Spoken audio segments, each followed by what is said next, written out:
Le matin, vous avez pu avoir une bonne présentation avec le ministère des personnes vivant avec handicap.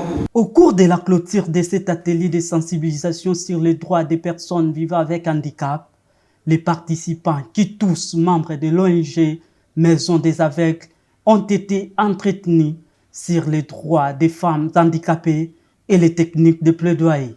Abordant les sujets sur les droits des femmes handicapées, Anne-Marie Kassessa, la représentante de la ministre des Personnes vivant avec handicap, a rappelé à l'assistance que tous les êtres humains sont égaux et de ce fait, ils jouissent des mêmes droits.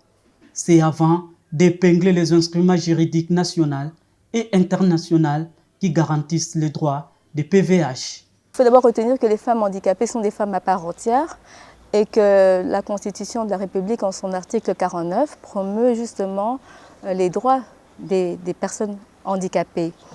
Et les femmes aveugles en sont également bénéficiaires puisqu'elles sont handicapées.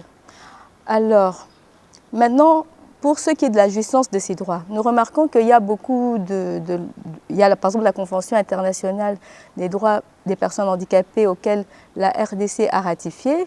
Il y a la loi organique qui a été adoptée par les deux chambres du Parlement et en attente de sa promulgation. Eh bien, tous ces instruments-là sont pour la promotion des personnes vivant avec handicap et des femmes également. Mais maintenant, ce qui blesse, c'est la mise en œuvre.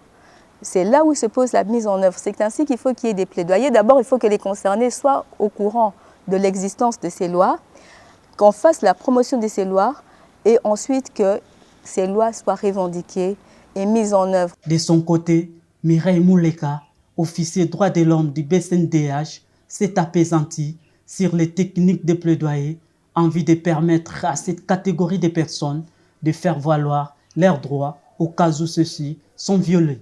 On vous a parlé hier des droits de l'homme. On vous a parlé de la Convention relative aux droits des personnes handicapées et les droits qui sont spécifiques aux personnes vivant avec handicap. Mais c'est nécessaire aussi que vous sachiez comment il faut faire les plaidoyers pour que les droits des personnes handicapées soient respectés.